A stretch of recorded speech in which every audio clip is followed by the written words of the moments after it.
Welcome back to another episode of Steaming Pile with Lauren and Tucker. I'm Lauren. And I'm Tucker.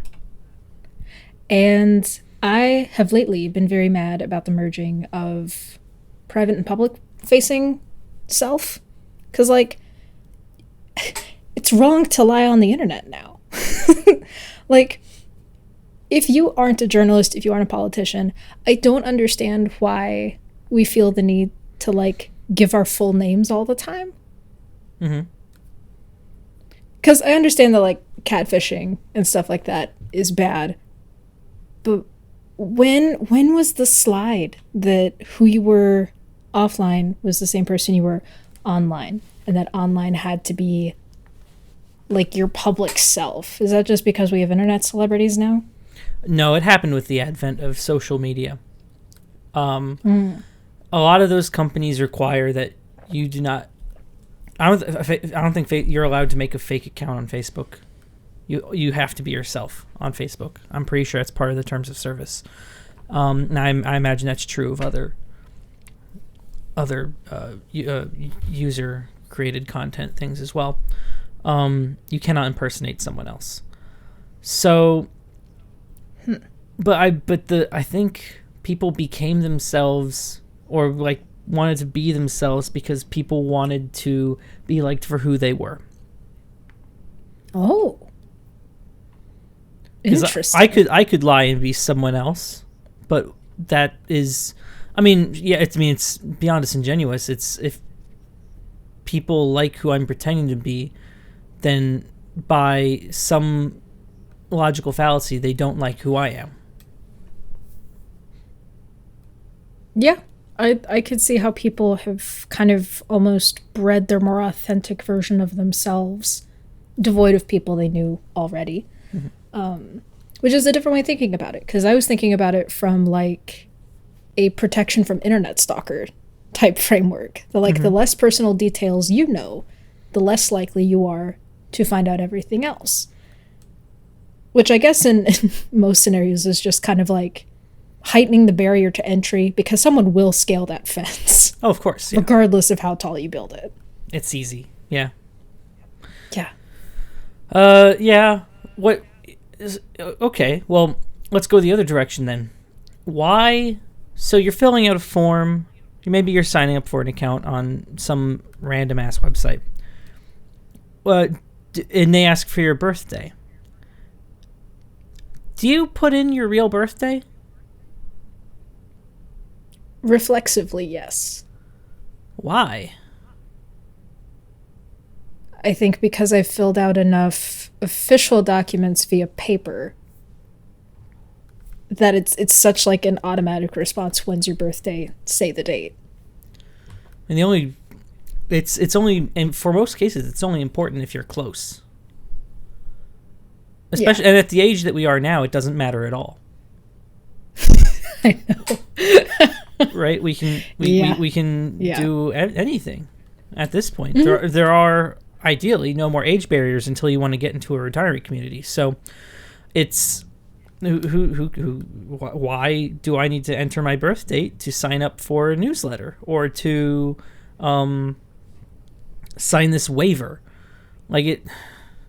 Yeah. Because, if you have, an age limit, it really only matters the year. And I would wager that there are enough algorithms and data collection things that can just infer when your birthday is anyway, based on where you've said other places. Okay, that's possible, yeah. But this is... people complain about, all these things are, they have all this data on us and they're invading our privacy, but you're willingly giving it to them. They did not steal anything. Yeah. Yeah. They did not steal anything. You gave them everything they have. There's no other way they could have figured it out. Yes. And I think what makes that sinister is, yes, we gave it to them, but we didn't know what they were doing with it until we had already given them everything. Right. So there's this dichotomy of So I on my phone, I have an Android phone, and I let Google record where I go. I let them assemble a timeline about where I've been, just because it's cool. It's cool to see, and also I can go back in time and see where I've been. If I'm trying to remember something, like a specific day something happened. It's a very useful feature. And I know that they're using it for other purposes, which are some of which are very opaque, so I can't even begin to comment on what that is. But the but what I don't understand people have issue with is targeted advertising. Because I assume that's what location data is used for. That's what tracking cookies are used for. Yep. Heaven forbid they try to sell me something that I want to buy. Yeah. And I there's another side to that. Like, I don't want a need to be manufactured. Yes. Right? I don't want that to happen. But at the same time, like, it's hard to separate the need for privacy for the need of personalization, and I think that might even be an impossible problem to solve. Oh, absolutely. Because I do think it's reached the point where it's kind of one or the other. Because, I mean, how else are you going to find out about things that you like? Word of mouth. Who talks about things?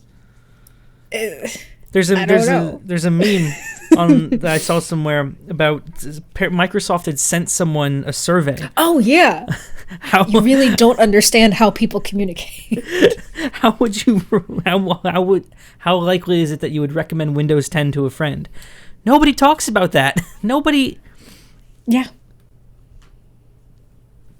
Most things, word of mouth just does not transfer with.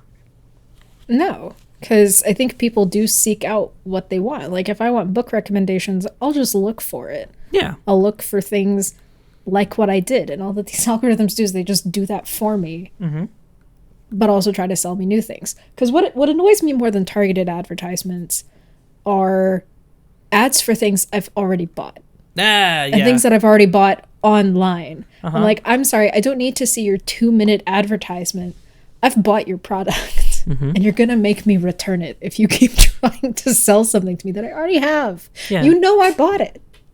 It's always the people who know, like, Amazon's not great at this. I don't know if the data isn't shared between systems for legal reasons, but I mean, because obviously their ad data is different from their user data. But you buy something, it should take it out of the ads that they show you across the internet, not just on their website, but across the internet, and then start showing you similar things. Why that doesn't happen is beyond me. Yeah. Unless it's like there are so many similar products that there are just certain keywords that get changed. Because I run into that when I'm trying to block pages on Facebook because it keeps showing me these insipid videos. It's all the same thing from all the same pages that just have different things tacked onto it. And I'm like, I repeatedly tell you, don't show this to me. And it keeps showing it to me. And I don't understand. This is why the robots aren't beating us. Yeah, and it's not in their best interest to make that easy for you. Oh, no. Right? Like, the same way things can be recommended to you, the same technology can be utilized for a button that says block things like this. Within some margin of error. But it'll... Yeah. Right? Like, it doesn't fully make sense. But, I mean, it does from a business standpoint. Or does it? Because the more I scroll to find things to block, I'm still scrolling the system. Yeah, but... And I'm still interacting with the stuff on my feed? I don't know. Would it make more sense then to... Because A, that's an organic source of data. If enough people say block content like this, then the whole algorithm is going to be like, well, maybe this is actual trash. And then the second, you're making the website, you're telling the website how to keep you there longer. Make the experience more pleasurable for me.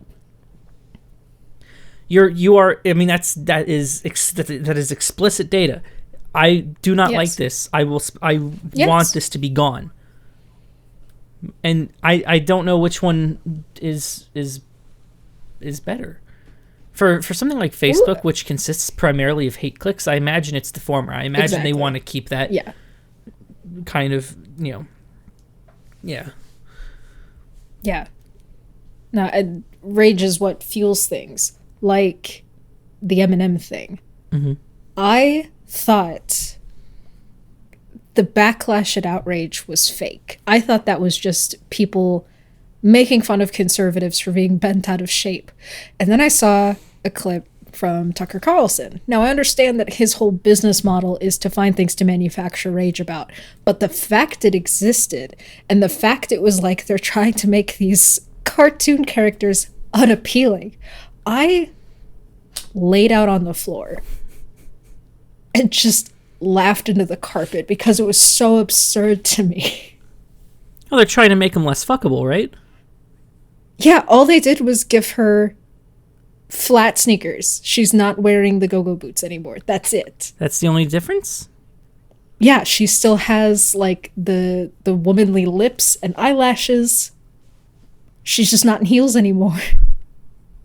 Okay. I'd still tap that. Like, what's the difference? I don't know. It's... part of the outrage, I don't even remember what he actually said because he talked about it, period, and my mind just went white. Because I'm like, you cannot be serious. Because for a shimmering moment, I'm like, oh, that's what he does. That's the business model, is just let me pick the most mundane, idiotic thing and talk about it for 30 minutes. Well, to be fair... And blah, blah, blah, the fall of the West. That's the business model of most of that kind of journalism. It's not just him. Oh, yeah. No. It's also the business model of a lot of people on Twitter. It's easy. Yes. Yeah. And it's so funny because, like, we're talking about it now. But why was anyone super attached to the M&Ms? And the green one of all, because she's in the advertisements, like, the least. She shows up the least in commercials. But I guess if she was your sexual awakening, like, it matters to you. But yeah, this is what... I guess there are two sides of the same coin. People who attack negativity or use negativity for that purpose, or the journalistic purpose, for, like, making a big deal, making a big ruckus out of M&Ms, changing the appearance of cartoon M&Ms, whatever. Then there's the other side of it, which I think I'm trying to decide if it's worse, and I think it is. People who use empathy, who latch onto your empathy and abuse it. Oh, yeah. You see, I think, and I don't know if BuzzFeed is the main source of this. What am I thinking of? Instagram infographics. Yeah. Yeah. Why you should care about. Yeah. It's like, yep. As a human, I only have I realize that your brain goes inward forever, but I only have limited capacity to care about things. Yes. It is but then it makes you feel bad. I don't care about the starving children in Africa, so I'm a bad person. No, it's just there's very little that I can do about it. Yeah.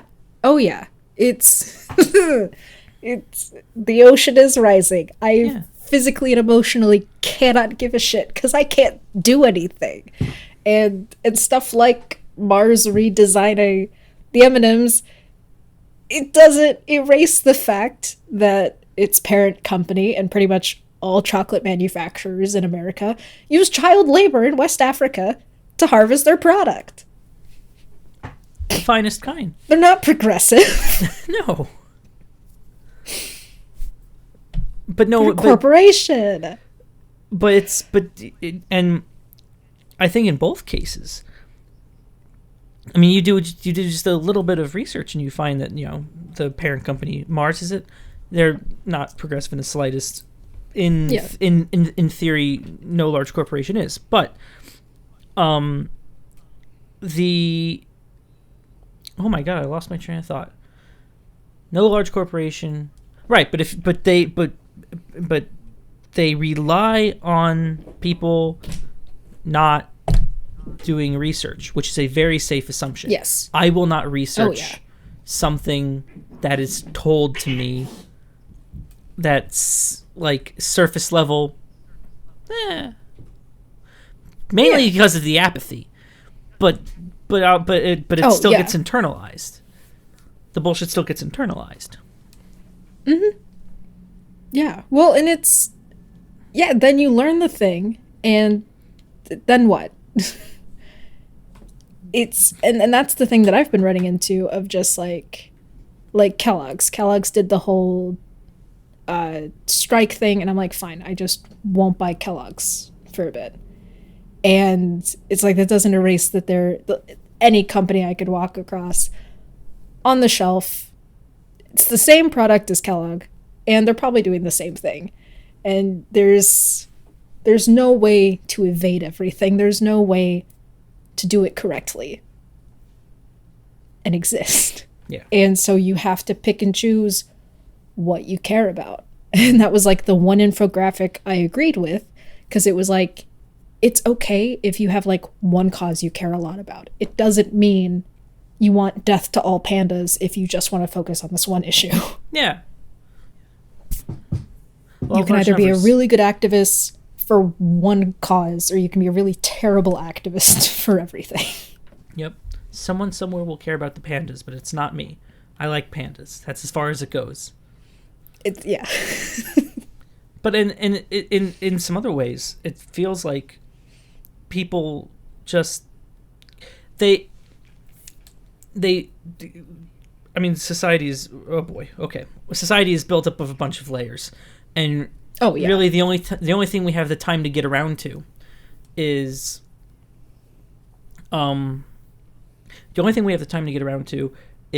just questioning the first top one, maybe two layers. Mm-hmm. A couple weeks ago, I'm not sure if you heard about this because you're not in Chicago, and who cares?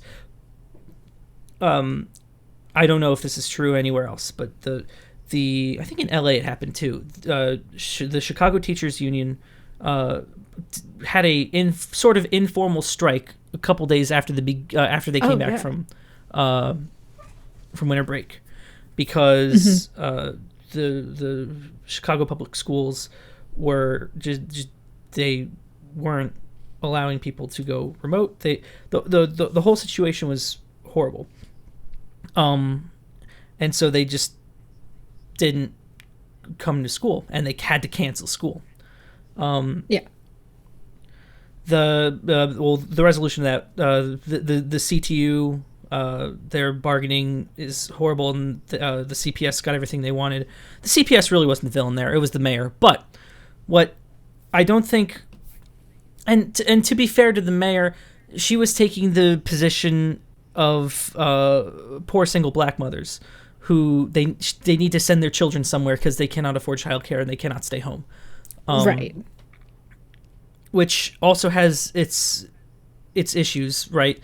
I swear to God, I'm getting to a point.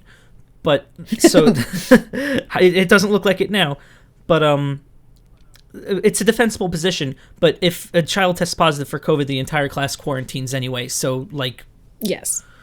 Just do that, but everyone for a week, because everyone was just around people. This was the same time that the COVID cases spiked up to 1 million. Anyway, but so you see people on Twitter saying, oh, the CTU is doing the right thing because we shouldn't endanger our teachers, or, oh, I need somewhere to send my kids. The CTU is being a bunch of idiots. Why can't they just get along? And that's just questioning your top two layers of reality. Yeah. Below that, no one really stops and thinks about, why do we need a teachers union in the first place? Yes. There shouldn't. Think about what teachers do. Similar, think of the god tier professions that everyone's like, oh, we should pay them more. Teachers, nurses, firemen. But yeah. Teachers should not need to unionize. Right. They shouldn't have to fight for basic things. Yeah. And there's a whole lot wrong with the education system, including how funding is determined by property tax and also attendance levels, especially in a time like this, but property tax specifically, because obviously higher tax brackets are going to have better schools, and the cycle continues. But it's perpetuating. But no one stops to think, oh, well, on the one side, why should teachers need to unionize? That should not be a problem. Mm-hmm. They should get whatever they need to do their job well. And on the other side, it should be like, why is the mayor concerned about people not having a place to send their kids because the state of childcare is abysmal? If you go down a couple layers, you understand that it's not the top layer's fault, right? Yeah. The entire system is destroyed. Yeah, well, and that was a very roundabout, obtuse way to prove my point. But no, I think it makes a lot of sense. It's like people yelling at people on welfare when it's like they're barely getting by, and if you're living as well as them, that's a gripe you have with your employer. Mm-hmm. You go get a better job. I do think you're right that people really only have time and energy and information to criticize the first two layers of their experience. Because once you start peeling those layers back, it's like, oh, this goes so deep. Don't like that. Yeah. And I think that is at the root. Oh, sorry, go ahead.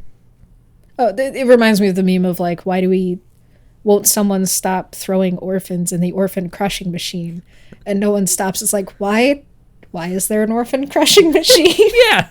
That's exactly it. Why is there an orphan crushing machine? I want to use that. That's really good. I forget where. I don't know if it's I think it's a Twitter thing, but yeah. It works. It fits. Yeah. Why is there an orphan crushing machine? They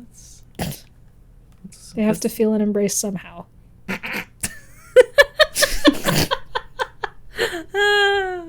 That's true. Anyway. But yeah. Here. Oh. Yeah. Ooh. So we don't have time to question the layers beneath just the top level of society. Maybe one or two layers down. Okay. If I don't know if I'm probably just stretching and abusing this word, because now this is my hammer and everything's a nail, and we talk about this all the time. For the past probably 8 months we've been talking about this. So you talk about people arguing about each other without actually understanding each other. Making presuppositions and assumptions about their lived experience. People who agree with the CTU versus the people who agree with the CPS. Also, did you know the CPS has a CEO? No. It's not a superintendent, it's a CEO, and I think it might be the only district in the country that's like that. I'm sorry. That's weird. Over the past 4 months, I've learned a lot about the schooling system in Chicago. Anyway, the people who are on welfare and people who are not on welfare. Okay, get ready for this. Do these groups of people have parasocial relationships with each other? Yes. Yeah, because they're obsessed with them. and they think they're at war with each other. It's an antagonistic parasocial relationship. Oh no! It's an I understand your experience and I understand how that affects me and your situation affects me, and that's more important than the experience you're having. Mm-hmm. Yeah. Okay, cool. I was worried because, everything looks like a parasocial relationship now. Oh, it definitely does. And I think because the kind of structure of community is just kind of broken down, especially as people are continually renting and living out of apartments, there's not, I don't know, maybe some people feel like they still live in neighborhoods, but the concept of knowing neighbors is very foreign to me. I would be terrible if anyone got murdered in our building because I would have no idea who lived anywhere. And so you just kind of assume based on what you know. Like, I'm sure the people who live above and below us have an assumption about who we are as people based on what they can hear and what they have seen and what they can kind of guess based on where they see us in the building. Yeah. Like, do they think we're really loud? Do they have an antagonistic parasocial relationship? We don't know. Yeah. I don't know. I've lived here for 2.5 years. I know nobody in my entire complex. I've attended one meeting, and that's just because I really wanted Google Fiber. I just don't remember any of their names. The guy who runs the building's name is Chris.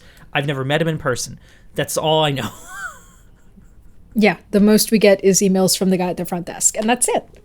And we went to stay with my in-laws for Christmas, and it was bizarre that I'm like, wait, yeah, you can know your neighbors' names if you all live in houses and do stuff for them. That's what a concept. Yeah. Did I used to live like that?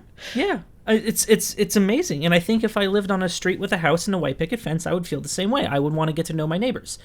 I think in that case, and maybe it's different, I don't know, it doesn't make sense as I'm about to explain it, because, I mean, population density should imply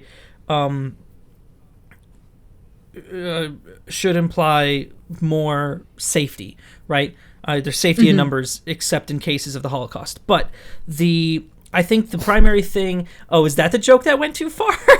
No. Okay. But I think that when you're in a house on a street, you want to know your neighbors because you want them to look out for you. In the case of an apartment and high density housing, you don't need that because there's gates.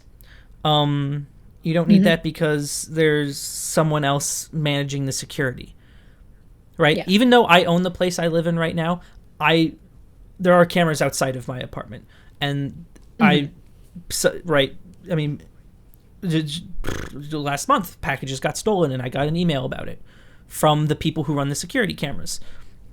Yeah.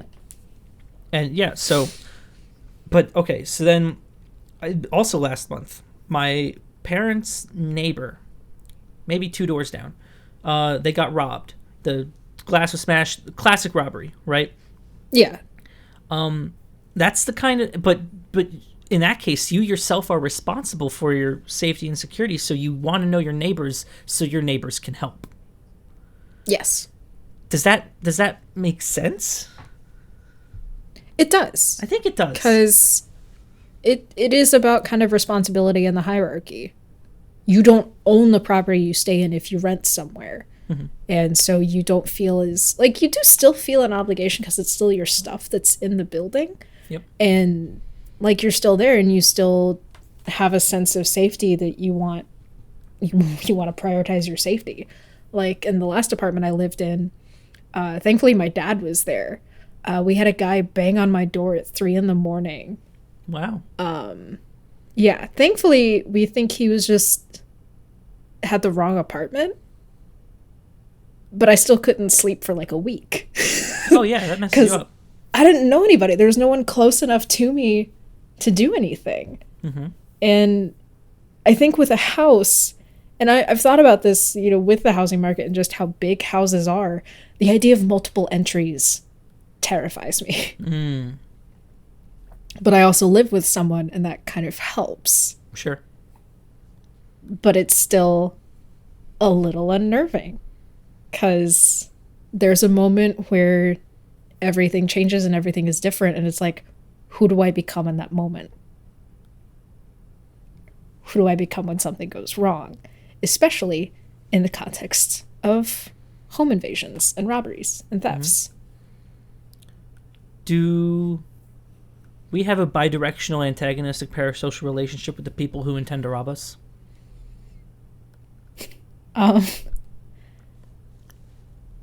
Yes. Do we have a parasocial relationship with every other human in the universe at this point?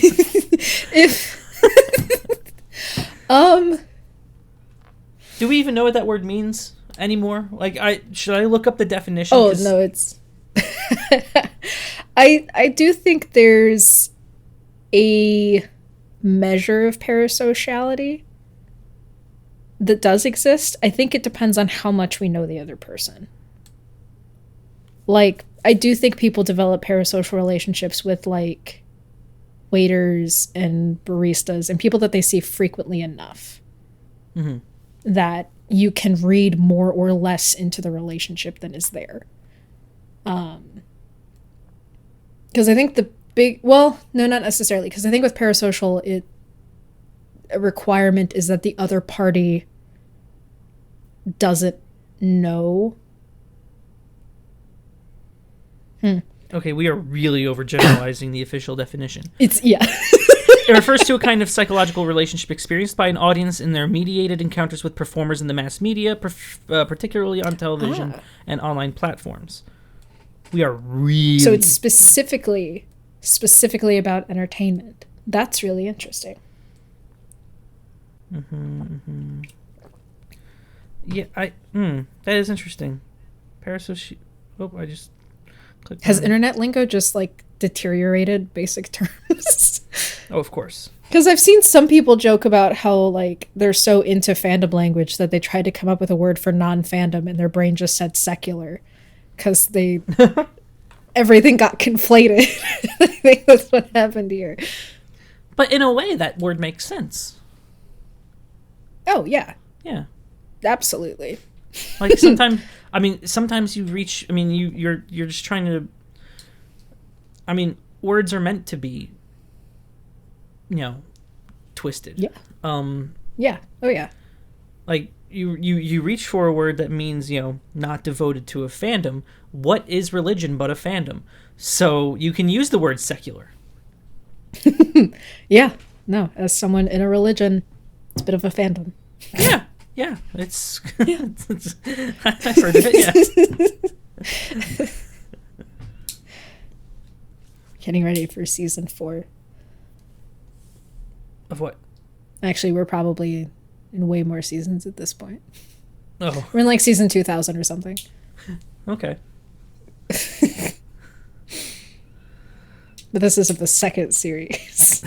First series had way more seasons. The even newer testament.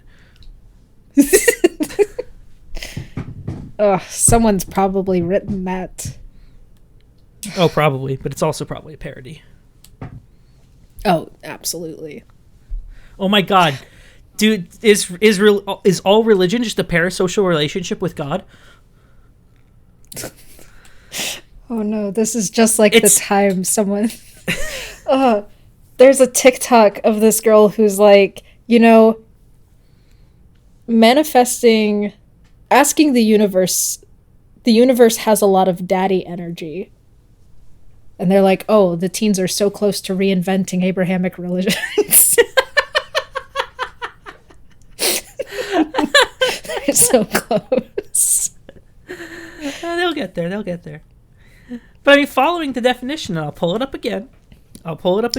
Yeah. All right, here we go. Well, no, because it would imply that God is performing, that any deity is performing. Yeah, I mean, I would consider all of creation a pretty good performance. Okay, fair.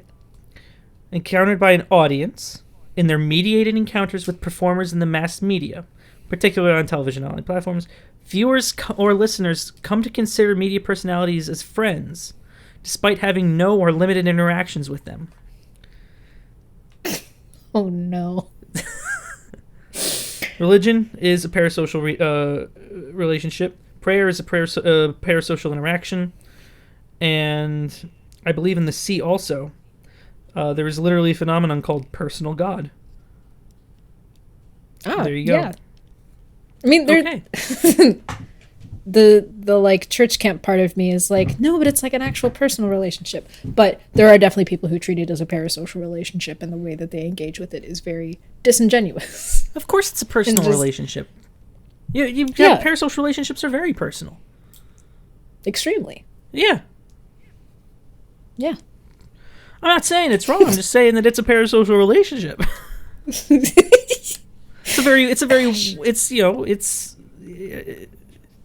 Yeah. I don't know how parasocial relationships became the buzzword of like just the past year in general. I think I blame it on the fact that like baby's first parasocial relationships just like collapsed within the past year as well. So everyone had to like sit all the kids down and be like, all right, now what you've just experienced. Yep. Although, I mean, it's that. I also think it's a lot of a lot of video essays on Inside. Yes. It was a lot of people realizing, what was it? The whole Imagine fiasco with Gal Gadot. And anything James Corden does with celebrities, anything Jimmy Fallon does with celebrities. Yeah. Don't want to go down that path, but yeah. Well, and like John Mulaney got divorced, and I think that hit people really hard because they were very invested in a relationship they weren't a part of. And they're like, oh, he lied. And I'm like, no, he's a comedian. It was a joke. And so it's... Oh my God, comedian is not who we thought he was? Oh my goodness, that's never happened before.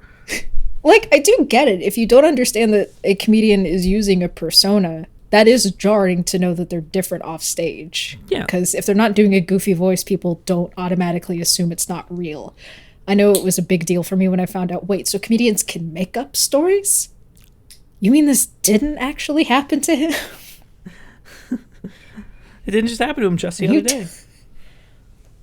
You mean to tell me that Bert Kreischer didn't have a run-in with the Russian mafia? Of course. What else is it true? He just wanted an excuse to stand up on stage without a shirt with a dad bod. That's all he wanted.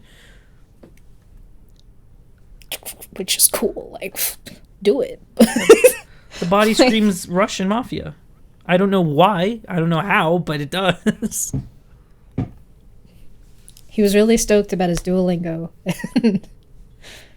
But that kind of comes back to when you're performing in a medium, are you required to tell the truth? Of course not. Yeah. And I think it's a con of big data that you were ever supposed to. Yeah.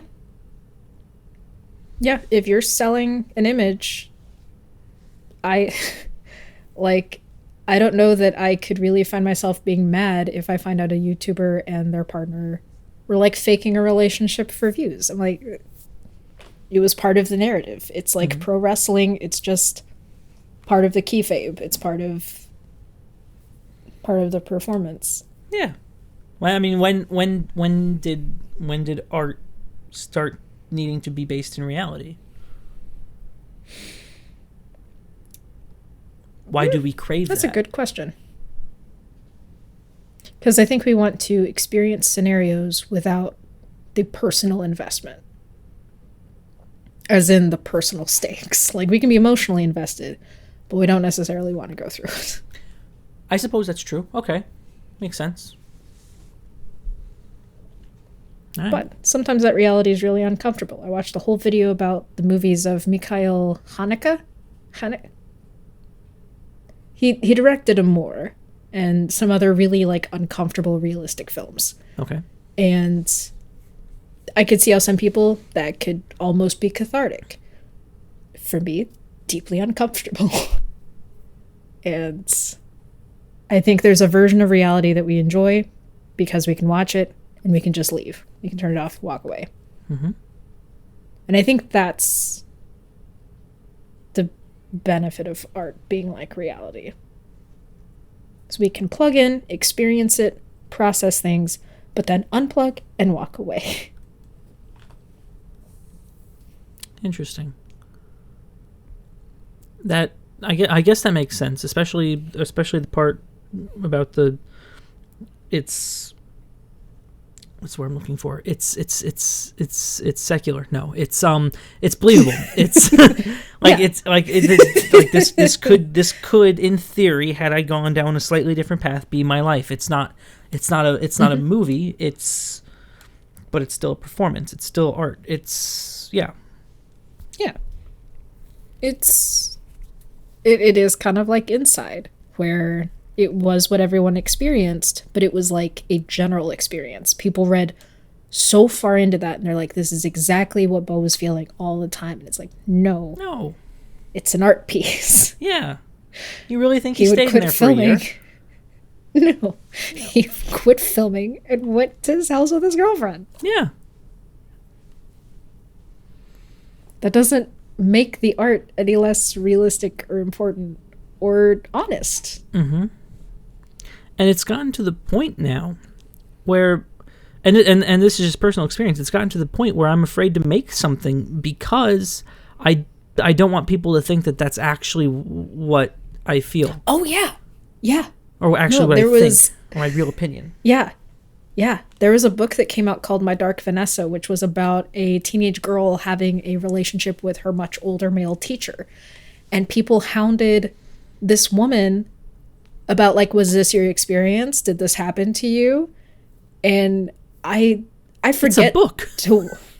Yeah. Yeah. But people were just, like, desperate to know the truth. And I'm like, it's a book. It's exactly like you said. Mm-hmm. Do we really think Gillian Flynn was going to do all the things in Gone Girl? Or that she wanted to? Probably not. Yeah. Yeah, it's and too cool even for if you're to just pull off. Yeah, and even just processing emotions, we have bad thoughts all the time. It doesn't necessarily mean that those are things that we want to carry out or that we actively think about. Mm-hmm. Like, it could just be we're processing things and we feel very neutrally about those feelings, but we're still using them. Just because I have thoughts of ramming my car into something, that doesn't mean that's who I am as a person. And writing a story about someone who has a thought about ramming their car into someone, it's not who they are. It's not what. Mm-hmm. It's not who I am. It's separate. Yeah. I guess. But then there's. So something that is very, very recent memory, because I was just battling with iTunes trying to get it to recognize these albums so I could sync them to an iPod. Yeah. Adele's most recent album is probably one of her most open and vulnerable, and that was very celebrated. Mm-hmm. What's the difference? Why is that okay? At least it feels very much like she was being honest and genuine, and everything that transpired on the album, and in some way, shape, or form transpired in real life or in her head. Why is that okay then? And why is that celebrated? And why do we seek out and desire that when we know? Is it because? Well, I guess it's partially because she chose to do it, but that is also true of many other things. Mm-hmm. Why is that different? Why do we feel good about that? Because knowing the context of, like, a really bad divorce, people are more inclined to be like, oh, this is her processing that. They can speculate what the feelings of going through that are. Mm-hmm. And they can assign more meaning to the experience because they think everything corresponds to that, which some of the songs do. Mm-hmm. But I don't know if all of them do. Yeah. Yeah. And it's I guess it is harmful to presuppose that she is being vulnerable, even though it's backed up with primary evidence. She literally puts voice memos on the record. I don't. Oh, wow. Yeah. Ooh. It's it's harmful to presuppose. I fell into the trap again, but that's because everyone else was telling me to. It's harmful to presuppose that, I mean, she was actually being vulnerable and actually being open. Who knows? It is, I mean, it's A, not for us to decide, and B, it's impossible. It's truly impossible for us to know. A great example of this is Jamie Oliver. For all his shortcomings, and he has many, one of them that particularly rubs me the wrong way is that he hates chicken nuggets. He loathes chicken nuggets. Yeah. And that can be extended to Jamie Oliver hates poor people. Mm-hmm. But you can't really say that because you don't know if he's actually classist in the heart, right? Like you can't actually say that. We can assume based on his tax bracket, he probably is. Well, and based on the constant, like, nagging against chicken nuggets, we could assume that. which is There's dumb. a really Chicken good nuggets are video essay delicious. about that, actually. They are. Oh, they're so good. Yeah. Speaking of chicken nuggets, I don't know if we've been sponsored by chicken nuggets. Why would we be sponsored by chicken nuggets? The big chicken nugget has sponsored us today. Nugget. Thank you, Big Chicken Nugget. Oh, you want another sponsor? Okay, well, that was a graceful transition. Yeah. This episode of Steaming Pile is brought to you by Apple. Am I saying that right? Apple. It's spelled with 3 P's. So what is Apple? Apple makes knockoff Apple products, but instead of charging less for them, they charge more for them. This unique business practice is an attempt to rapidly overtake Apple's $3 trillion market cap while doing about a quarter of the work. They hope you'll buy a $3,000 iPhone, a $6,000 MacBook Pro, where the C and the K are reversed, and other overpriced knockoffs. Become a part of the greatest dethronement in the history of capitalism. Apple versus Apple. Who knows? Do you think Apple will take down Apple? Do you think Apple has a chance? I reached out to some economics professors to get their opinion on it, but none of them responded because an apple a day keeps the doctor away. Anyway, Apple versus Apple. Who won? Who's next? You decide. Epic fraudulent capitalism battles of history. That's awesome. I love being sponsored by Apple. That's so great. Yeah. I may actually buy one of those now. Because if I couldn't afford a regular Apple product, I can definitely afford an Apple product. But I can now that we have their money. Thanks, Apple. Thanks, Apple.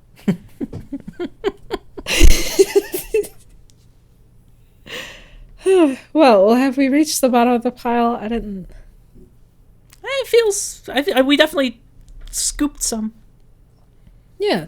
We found the Apple core down at the bottom of the pile. So I think we can consider the pile slushed. We can consider the pile secular. Yeah. This has been Steaming Pile with Lauren and Tucker. I've been Lauren. And Ivan Tucker. And we will see you all next time.